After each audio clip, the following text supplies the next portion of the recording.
On today's episode of Preparing to Leave the US and Live Abroad, today's topic is money. If you haven't fully caught up in this series, make sure you go watch part 1. But for those of you who are locked in, here we go. The financial side of preparing to move or live abroad for any period of time is definitely important, but it shouldn't be the only thing that keeps you back, right? You don't need to spend years and years and years waiting, planning, and figuring it out, okay? The blessing that a lot of people have, especially Americans, is that you can always go back home.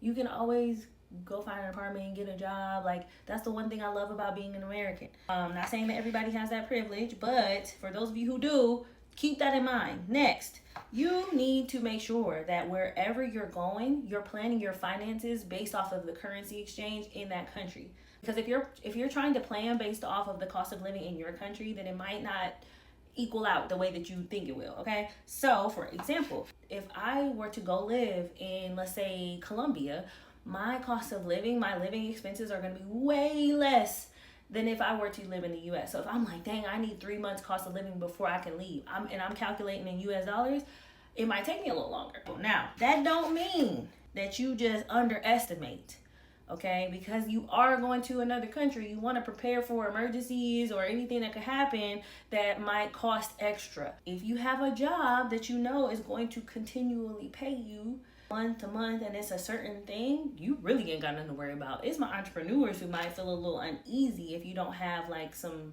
stuff stacked up, because if your income is uncertain, that might put you in a bind. Just have your emergency savings in case something happens with your job. You can always come back home. Now, if you're type B like me and you can like go on a whim and you know you're gonna work it out, you'll be all right. Okay, that's exactly what I did. I literally booked a one-way flight and was like, we'll figure it out along the way. And I figured it out along the way. Another thing, if you're paying $2,000 in rent, $2,500 in rent, and you're making it work, you've already made it make sense. You was finding a way to pay that rent every month, right? So you will find a way to make sure that you have enough for whatever you need to live abroad. Now, do not make my mistake. I didn't really map out the time frame for like staying in certain countries for a certain amount of time.